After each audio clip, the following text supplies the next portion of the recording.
வாழ்க வையகம், வாழ்க வையகம், வாழ்க வளமுடன். வாழ்க வையகம், வாழ்க வையகம், வாழ்க வளமுடன். வாழ்க வையகம், வாழ்க வையகம், வாழ்க வளமுடன். வாழ்க வையகம், வாழ்க வையகம், வாழ்க வளமுடன்.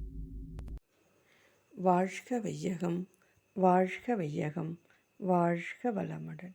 குரு வாழ்க, குருவே துணை. இன்றைய நிகழ்ச்சி மகரிஷியினுடைய கேள்வி பதிலை பார்த்து கொண்டிருக்கின்றோம். இன்றைக்கு தொடுத்துள்ள கேள்வி: கோயில்களில் வழிபாடு என்ற பெயரில் நூற்றுக்கணக்கில் ஆடு மாடுகளை பலியிடுகிறார்களே, அந்த இடம் புனிதமானதா என்பதற்கு மகரிஷி கொடுத்த பதில்: அந்த இடம் மனித வாழ்க்கைக்கு தகுதியற்ற இடமாக இருக்கும். மிருகங்களுடைய உயிர்கள் மனித உடலோடு இணைந்து செயல்பட முடியாது. அதே போன்று மனிதனுடைய உயிரும் மிருகங்களின் உடலில் புகுந்து கொள்ள முடியாது. காரணம், இரண்டினுடைய தன்மையும் பரிணாமமும் வேறுபட்டவை.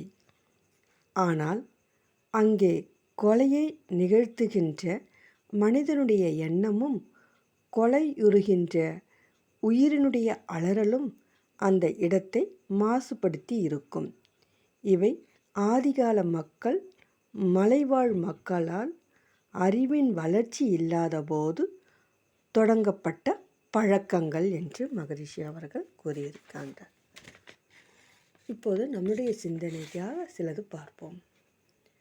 நாம் ஒவ்வொருவரும் செய்யக்கூடிய ஒரு நன்மையான செயல் என்ன என்று பார்த்தோமானால், பிற உயிர்களை கொல்லாமல் இருப்பது நல்லதுங்க.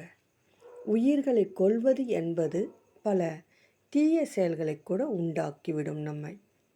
எவன் ஒருவன் கொல்லாமல் இருக்கும் கடமையை தவறாது நடப்பவனுடைய வாழ்நாளின் மீது உயிரை கொண்டு செல்லக்கூடிய யமன் கூட கிட்ட வரும்பொழுது அவன் கிட்டவே போக மாட்டான். அந்த யமன் தன்னுடைய உயிர் உடம்பை விட்டு செல்லும் தருவாயில் கூட பிற உயிரை கொல்லும் செயலை செய்யக்கூடாதுங்க. அப்படி ஒருவன் கொலை செய்து அதனால் வரும் செல்வம் மிக பெரியதாக இருந்தாலும் கூட ஒரு சான்றோனாக இருப்பவனுக்கு அது இழிவாகத்தான் இருக்குங்க. இப்போ ஆடு மாடு பலியிடும் அந்த மூட பழக்க வழக்கங்களை தொடர்ந்து வந்துக்கிட்டே இருக்குது. அது நம் முன்னோர்கள் செய்து வந்தனர் அப்படின்ட்டு நம்ம சொல்கிறோம். அதனால் நான் செய்கிறேன் என்று நம்ம என்ன செய்கிறோம்? பிறர் மீது பழி போடுகின்றோம்.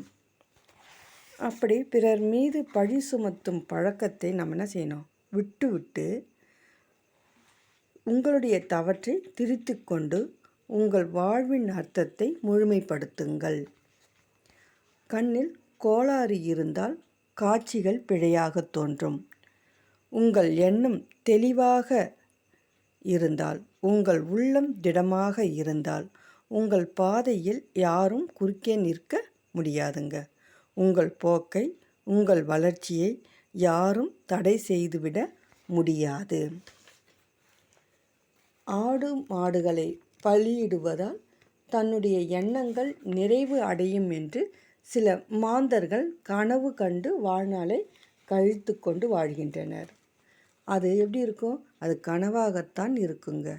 வாழ்க்கையில் அது நிஜம் இல்லை என்பதை புரிந்து கொண்டு அறம் சார்ந்த வாழ்க்கை வாழ்ந்து அனைவரும் இன்பம் பெறுவோம் என்று கூறி, ஒருவர் மீது விழுகின்ற வாழ்த்து பூக்களில் முதல் பூ உங்களுடையதாக இருக்கட்டும். பிறரை வாழ்த்துபவர்கள் வளர்கின்றார்கள். ஏனென்றால் நீங்கள் விதைப்பதையே விளைத்தெடுக்கின்றீர்கள் என்று கூறி இன்றைய சிந்தனையை நிறைவு செய்கின்றோம். வாழ்க வளமுடன். வாழ்க வளமுடன். ஸ்கை வேதாத்ரி அமுதம் சேனலை சப்ஸ்கிரைப் பண்ணாதவங்க சப்ஸ்கிரைப் பண்ணுங்கள். பெல் பட்டனை டச் பண்ணுங்கள். அப்போ தான் நாங்கள் போடுற எல்லா வீடியோஸும் உங்களுக்கு கிடைக்கும். நன்றி. வாழ்க வளமுடன்.